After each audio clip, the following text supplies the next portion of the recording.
Magbayanihan na tayo and let's vote for Atisa Manalo sa Miss Photogenic, People's Choice, Best in Evening Gown, lahat na ng categories.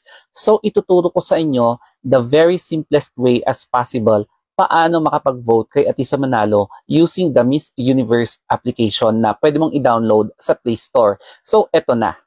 By the way, free lang pong mag-vote kay Atisa Manalo sa Miss Universe app and marami ka pong i-vote, mga 7, basta may time ka. Pero kung gusto mo naman magbayad, kung anak ka ng isang contractor at marami kang mga flood projects, why not?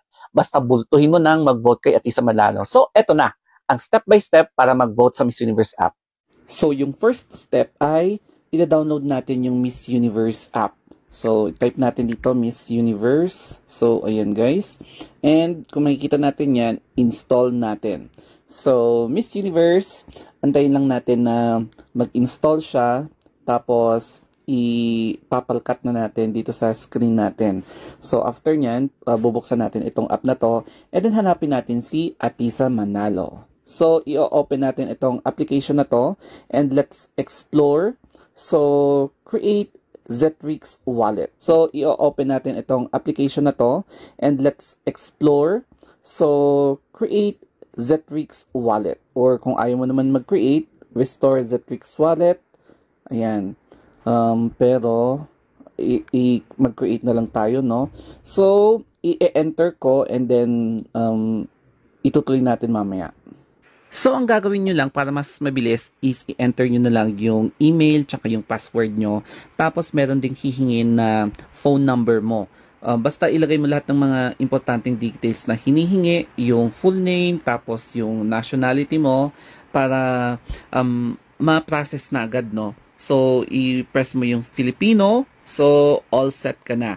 And ganito yung lalabas sa prompt after mo na fill up. You are all done. So, pwede mo nang i-open yung app. Okay, so cast your vote. Makikita natin dito, cast your vote. So dito na tayo sa Miss Universe app. Meron dito People's Choice, Miss Photogenic, Best in National Costume, Evening Gown, Best Skin, Miss Congeniality, o kaya Best in Behavior. So unahin natin itong People's Choice.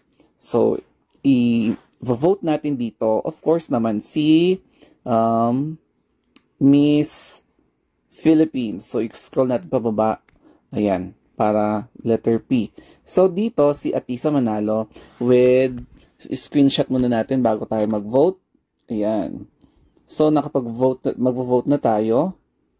And, enjoy a free vote. Just watch a quick ad